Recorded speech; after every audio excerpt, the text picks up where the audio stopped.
Hello everybody, Exoid64 here today with an off-the-walls Kirby's Return to Dreamland Deluxe analysis video.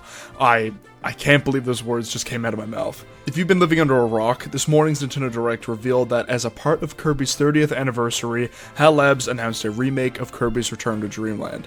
Personally, one of my favorite games of all time. Like, I legitimately cried at the announcement, and I totally regret not recording my reaction, but I had two friends in a Discord call with me, and I was sobbing like I was defeated. This game is so dear to me that I even made a video essay discussing my love for the game, so I recommend watching that if you're interested. As for today's video, I'm going to be analyzing the announcement trailer in two ways. One is a quick analysis going clip by clip in the trailer, and the other is a more in-depth analysis on things the trailer never focused on. Either way, this is a fantastic year to be a Kirby fan, and enjoy the video.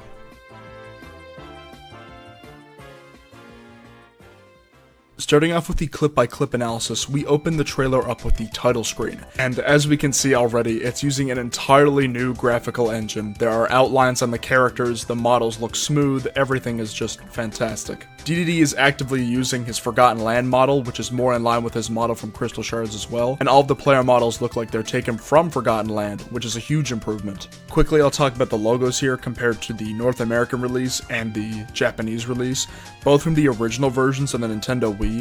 They have two different versions. In Japan it's called Kirby Adventure Wii, while over here it's obviously called Return to Dreamland, so it's just really interesting to see that they took what they did from the original logos for the Wii version and kind of evolved them in a way for this new version.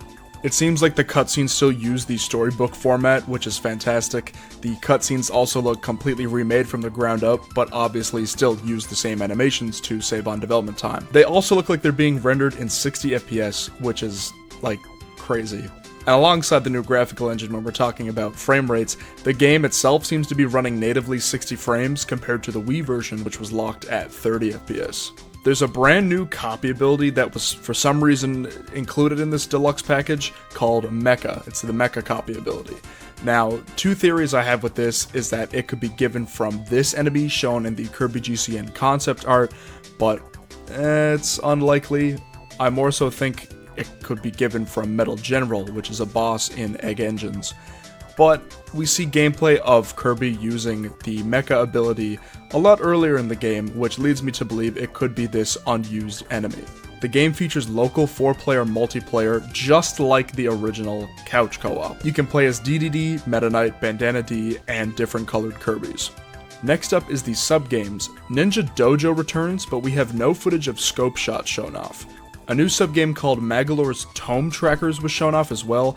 Not much information is known about the sub-game, but it's still cool that there's a new sub-game. Along with these two, Samurai Kirby from Kirby Superstar, Smash Ride from Squeak Squad, and Bomb Rally from Return to Dreamland return as 4-player sub-games, which is just fantastic because the original Return to Dreamland, there were only two sub-games, Ninja Dojo and Scope Shot, and they weren't really the highlights of the game, alongside the copy ability challenges, so it's just really fascinating to see they're throwing more focus on the multiplayer aspect.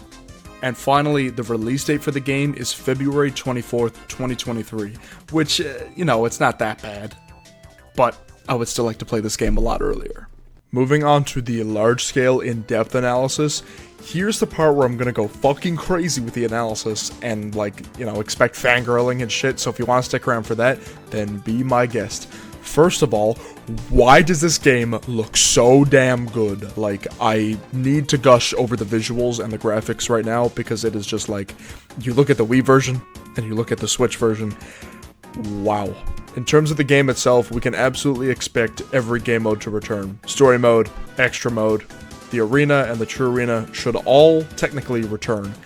They might rename the arena and true arena to Ultimate Cup and Ultimate Cup Z to fit with the Forgotten Land name scheme, since those are the new versions of the arena, but we will see. In terms of items, it seems like every copy ability and usable items such as the Candle and Invisibility Stone return. Energy Spheres are still the main collectible, along with parts of the Star Cutter, which isn't a surprise, I know. Held items may return, but it's not quite clear whether or not it's exclusive to multiplayer, as we only see the UI element for held items.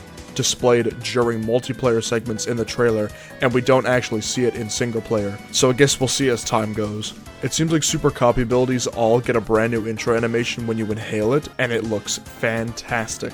I'm really hoping we get some of the unused or cut super copy abilities as well, such as Super Cutter, Super Spark, and Super Clock, whatever that does.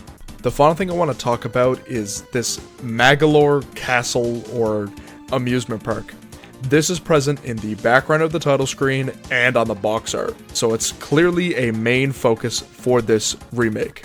Now, slight spoilers for the story, but this in itself references Magolor post Return to Dreamland and dialogue in the Star Cutter where he says that he doesn't want to be a tyrant anymore and he wants to create a theme park. Taking this idea, looking at the game's description on the Nintendo eShop, it clearly mentions, quote, play attractions built around returning sub-games like Samurai Kirby, as well as some brand new ones like Magolor's Tome Trackers. Bring along up to 3 additional friends on a detour from the adventure as you compete on the same system and share the fun together. Now, screw that last sentence. The first sentence, this implies that Magolor's dream came true and he built an amusement park. Cool. It seems here you're able to play through all the sub-games in the remake. However, I'm also hoping that they will include the challenge stages, both from base Return to Dreamland and also from Kirby's Dream Collection built into this amusement park, as Kirby's Dream Collection, at least the challenge stages portion, ran on Return to Dreamland's engine. So if they're building it from the ground up here, it wouldn't be that big of an issue for them to also include those challenge stages from Dream Collection into this game. But that's just my thoughts. Either way, that's all I could round up based on just looking off of this like 2-minute trailer, but if you guys have any ideas or thoughts or predictions of your own, then please feel free to comment down below. This is a very, very exciting time, and I hope that you guys can understand my excitement. Once again, if you're interested in more Kirby content like this, feel free to subscribe, and if you're more interested on the Return to Dreamland side of things, then please feel free to check out my video essay on the game. I would highly appreciate it. And with that, this is Xroid64, signing off.